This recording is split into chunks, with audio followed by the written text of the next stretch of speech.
మొట్టమొదటిసారి పంచాయతీ ఎన్నికలు వచ్చినాయి 2013 తర్వాత ఉమ్మడి రాష్ట్రంలో ఎన్నికలు జరిగితే 2019లోనే మొట్టమొదటిసారి ఎన్నికలు జరిగినాయి ఆంధ్రప్రదేశ్ లో. అప్పుడే జీవో ఇచ్చారు కదా, అందులో ఇంత ఆదర్శం ప్రకటించారు కదా, అదే ఆదర్శం ఇప్పుడు ఎందుకు పనికిరాదా అని అడుగుతున్నాను. నేను కూడా అడుగుతున్నాను మీరు అన్నట్టే.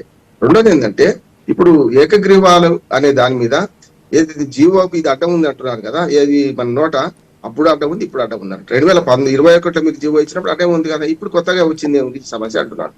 యుద్ధం అనే మాట, నేను రాజకీయ యుద్ధం అంటే యుద్ధం అనే మాటలు తప్పలేకపోవచ్చు, కానీ ఇప్పుడు తప్పనిసరి జరగాలి, ఏకగ్రీవాలు జరగకుండా చూడాలి అనే మాట అంటున్నారు. అది కరెక్ట్ కాదంటున్నాడు. ఏకగ్రీవాలు జరిగితే జరగనియండి, ఎందుకు వద్దంటున్నారు అనే మాట.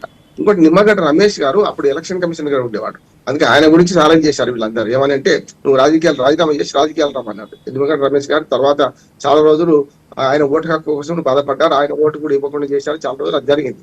ఇప్పుడు చివరికి ఒక మాట చెప్తాను నేను, ఏకగ్రీవాలు అవసరమే, ఏకగ్రీవాలు జరగాల్సిందే, కానీ బలవంతపు ఏకగ్రీవాలు, వేలంపాట ఏకగ్రీవాలు జరగవద్దు.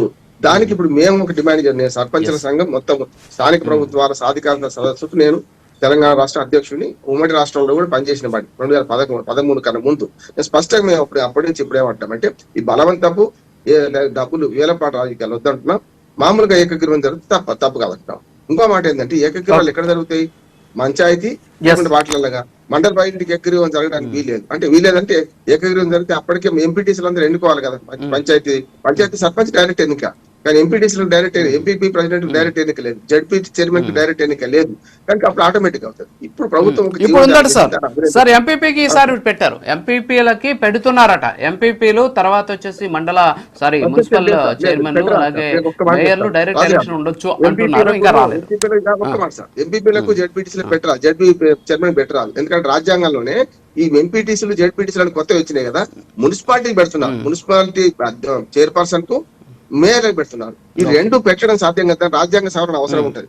అడ్వకేట్ చెప్తున్నాను, ఎంపీపీ ప్రెసిడెంట్ కును జడ్పీ చైర్మన్ కు ఈ రెండింటికి ఎంపీటీసీలు జడ్పీటీసీలు మధ్యంత వ్యవస్థ ఉంది కనుక అది పెట్టరాదు.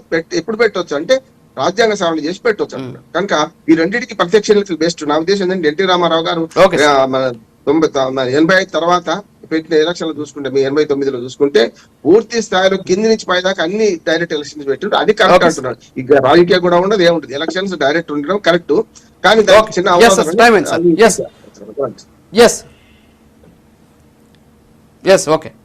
రామారావు గారు మాట్లాడారు. ఇక్కడ ఒక అంశం అండి, మా నాయకుడు